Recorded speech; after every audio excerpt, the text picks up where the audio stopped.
পৃথক রাজ্য মর্যাদার দাবিতে ২৪ সেপ্টেম্বর ব্যাপক বিক্ষোভ হয় ভারতের লাদাখে। পুলিশের সঙ্গে সংঘর্ষে জড়িয়ে নিহত হয় ৪ জন। আর এ ঘটনায় বিক্ষোভকারীদের উস্কে দেওয়ার অভিযোগে এবার গ্রেপ্তার করা হয়েছে শিক্ষাবিদ ও আন্দোলনের অন্যতম মুখপাত্র সোনম ওয়াংচুককে। ২০১৯ সালে নরেন্দ্র মোদী সরকারের লাদাখকে কেন্দ্রশাসিত অঞ্চল ঘোষণার পর থেকেই এর বিরোধিতা করে আসছিলেন ওয়াংচুক। বিভিন্ন সময় এ দাবিতে অনশনও করেছেন তিনি। সবশেষ এ অনশনে তার ২ জন বয়স্ক সঙ্গী অসুস্থ হয়ে পড়লে আন্দোলনে নামে অঞ্চলটির তরুণ প্রজন্ম।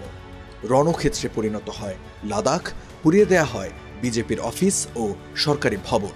পরিস্থিতি সামাল দিতে কঠোর হয় আইন শৃঙ্খলা বাহিনী। সংঘাত এড়াতে মোতায়েন করা হয় অতিরিক্ত পুলিশ, জারি করা হয় কারফিউ।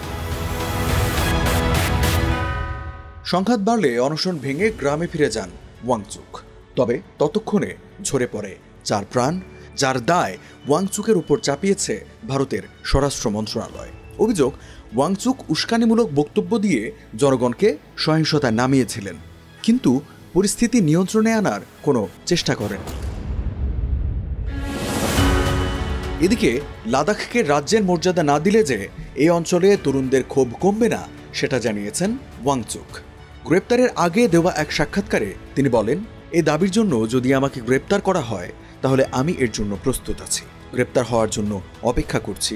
তবে বলতে চাই, জেলে থাকা সোনম ওয়াংচুকও সমান শক্তিশালী, কারণ এতে মানুষ দেখতে পাবে যে দেশ কিভাবে চলছে।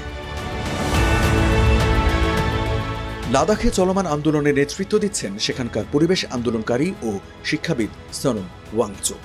এই সোনম ওয়াংচুকের জীবন নিয়ে তৈরি হয়েছিল আমির খানের জনপ্রিয় সিনেমা 3 ইডিয়টস। পর্দায় তার চরিত্রের নাম ছিল রণছর দাস শ্যামল দাস ছেঁচর ও ফুংসুক ওয়াংরু। সোনম ওয়াংচুক পেশায় একজন যান্ত্রিক প্রকৌশলী। ২০১৮ সালে তিনি র্যামন ম্যাগসেসে পুরস্কার পান।